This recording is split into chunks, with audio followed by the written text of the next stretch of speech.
Mais non, mon gros bêta, on ne t'a pas dit toute la vérité. En guise de jambes, les bateaux utilisent des hydrocarbures et ils polluent.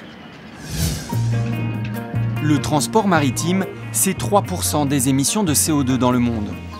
Un chiffre peu élevé au regard des volumes énormes de marchandises qui transitent par mer, mais comme le trafic ne cesse de s'accroître, ce chiffre est appelé à augmenter.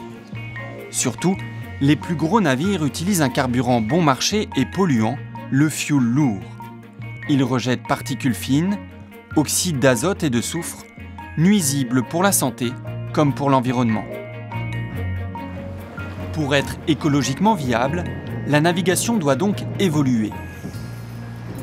Nous sommes à Saint-Nazaire, sur les chantiers du géant de la construction navale STX.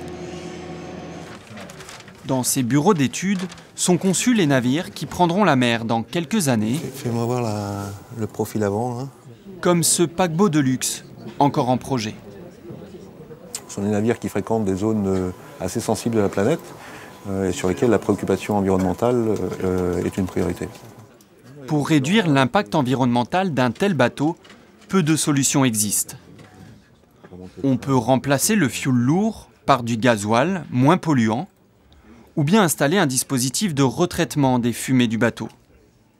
Mais ces deux options sont très onéreuses. Alors Xavier envisage une autre voie. Et on regardait dans ce projet la possibilité d'intégrer des cuves GNL. Le GNL, le gaz naturel liquéfié à très basse température. Ce gaz peut servir de carburant pour les bateaux, comme ici, en Norvège. Avantage, un navire au GNL rejette 15% de CO2 de moins qu'un bateau traditionnel. Surtout, il n'émet ni oxyde d'azote, ni oxyde de soufre. Inconvénient, le gaz liquéfié. Il nécessite des mesures de sécurité renforcées et prend 3 fois plus de place que le fioul ou le gasoil. Pour l'instant, faire le plein est d'ailleurs un peu compliqué. Des pompes à fioul, il y en a à peu près dans tous les ports. Des réservoirs de gaz, il y en a aujourd'hui quasiment aucun. Malgré cela, le GNL est un carburant alternatif efficace et crédible. Reste que le gaz est une énergie non renouvelable et émettrice de CO2. À quand le bateau zéro émission?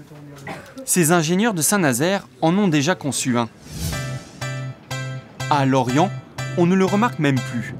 L'Arvark Tredan, c'est son nom, fait partie du décor, et pour cause. Il sert de bus. 14 heures par jour, il permet de traverser la rade large d'1,5 km. Il s'agit d'un bateau électrique, zéro émission. Bonne journée. Mais merci. À chaque aller-retour, pendant que les passagers montent et descendent, le bateau fait le plein d'énergie, tout simplement avec une grosse prise. Combien de temps ça prend, ça? Ça va prendre environ 4 minutes pour charger. Jean-Michel, le marin mécanicien, n'en revient toujours pas. J'adore. Ça change des autres bateaux. Parce qu'avec les autres bateaux, on a l'habitude des bruits, du moteur et tout ça. Des fois même, on a l'impression qu'il n'y a plus rien qui marche parce que comme on ne l'entend pas, on se dit qu'il y a un souci, mais non. Pas de bruit, pas de pollution, et dans la cale, un système unique en son genre. Alors ça, ce sont des modules de supercapacité.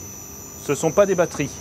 Ces 6 tonnes de supercapacité permettent de voguer 30 minutes maximum. Leur intérêt, ce n'est donc pas leur autonomie, mais leur temps de charge record, 4 minutes. Elles sont parfaitement adaptées à des trajets courts mais incessants.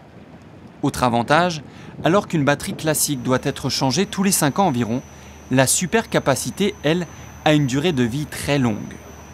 Les supercapacités peuvent se recharger plus d'1 million de fois parce que ça ne s'use pas structurellement, c'est juste de l'électricité statique.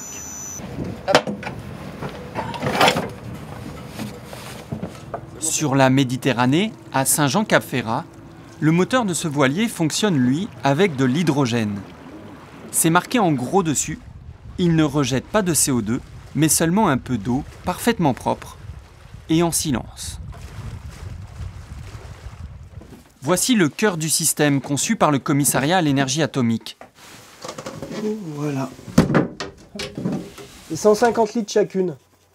4 bouteilles d'hydrogène alimentent une pile à combustible, suffisant par exemple pour effectuer un aller-retour entre la Corse et le continent. Le problème avec cette technologie, c'est qu'il n'y a pas pour l'instant d'hydrogène dans les ports. Il faut le faire venir par camion, ce qui gâte un peu le projet écologique. Plutôt dommage car de l'hydrogène, ce n'est pas ce qui manque dans l'eau. On envisage très sérieusement de créer sur un port qui est juste derrière nous une station de production d'hydrogène.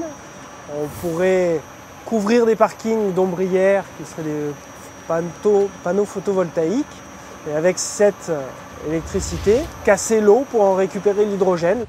Les bateaux voguant uniquement grâce au soleil et à la mer, ce n'est peut-être pas pour demain, mais c'est une idée qui vaut sûrement la patience d'attendre.